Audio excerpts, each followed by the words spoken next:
Pen drive case ನಂತರ ಪ್ರಜ್ವಲ್ ನಾಪತ್ತೆಯಾಗಿ ಇಂದಿಗೆ 28 ದಿನ ಕಳೆದಿದೆ.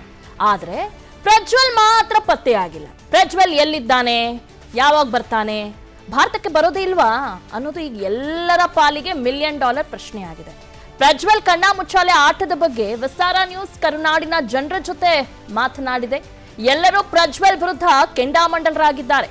ಕರ್ನಾಟಕದ ಉದ್ದಗಲಕ್ಕೂ ಪ್ರಜ್ವಲ್ ಮೇಲೆ ಆಕ್ರೋಶವನ್ನ ವ್ಯಕ್ತಪಡಿಸಿದ್ದಾರೆ. ಅಷ್ಟೇ ಅಲ್ಲ, ಜನ ಛೀಮಾರಿ ಹಾಕಿದ್ದಾರೆ. ಪ್ರಜ್ವಲ್ ರಾಜ್ಯದ ಮಾನ ಮರ್ಯಾದೆ ಹರಾಜು ಹಾಕಿದ್ದಾನೆ.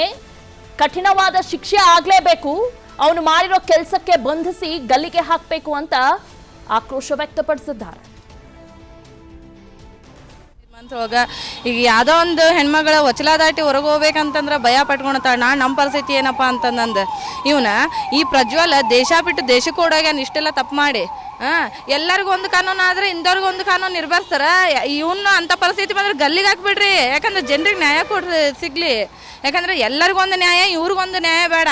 ಅವ್ರು ಬೇಕಾದ ರಾಜಕೀಯದವರಾಗಲಿ ವೈಯಕ್ತಿಕ ಅವ್ರದ್ದು ಏನೇ ಇರಲಿ. ನಿಮ್ಮನ್ನ ಫಾಲೋವರ್ಸ್ಗಳು ತುಂಬಾ ಜನ ಇರ್ತಾರೆ. ನಿಮ್ಮನ್ನ ನೋಡಿ ಕಲಿಯುವಂತವ್ರು ನಾವುಗಳು.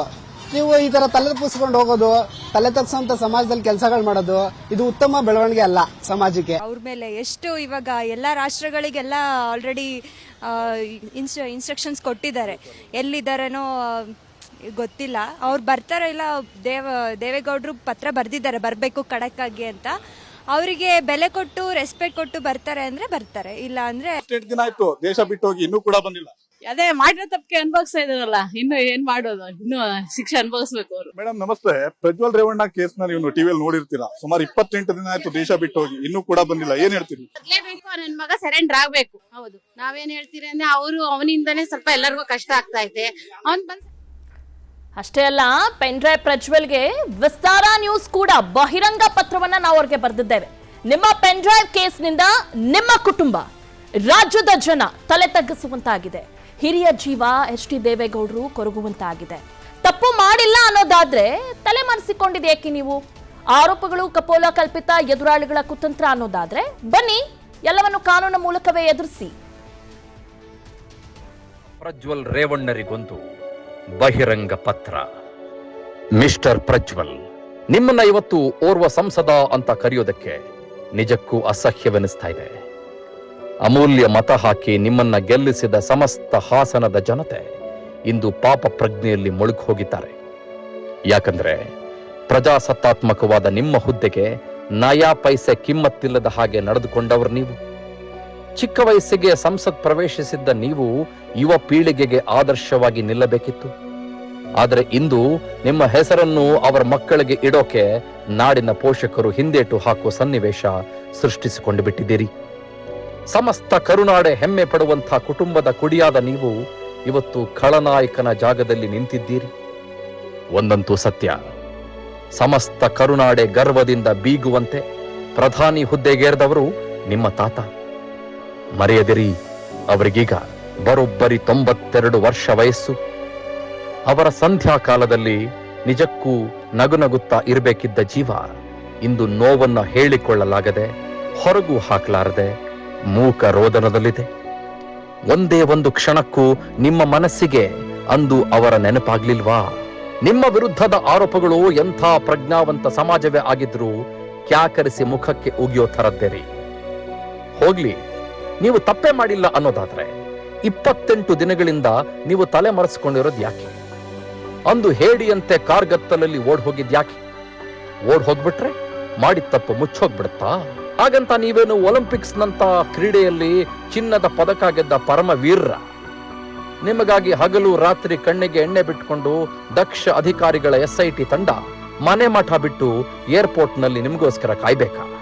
ನಿಮ್ಮಿಂದಾಗಿದೆ ಎನ್ನಲಾಗ್ತಾ ಇರುವ ಪರಮ ಪಾಪದ ಕೂಪದಲ್ಲಿ ನೊಂದು ಬೆಂದು ಹೋಗಿರುವ ಆ ಹೆಣ್ಣು ಮಕ್ಕಳ ಬಿಸಿ ಉಸಿರು ನಿಮ್ಮನ್ನ ಸುಮ್ಮನೆ ಬಿಡದು.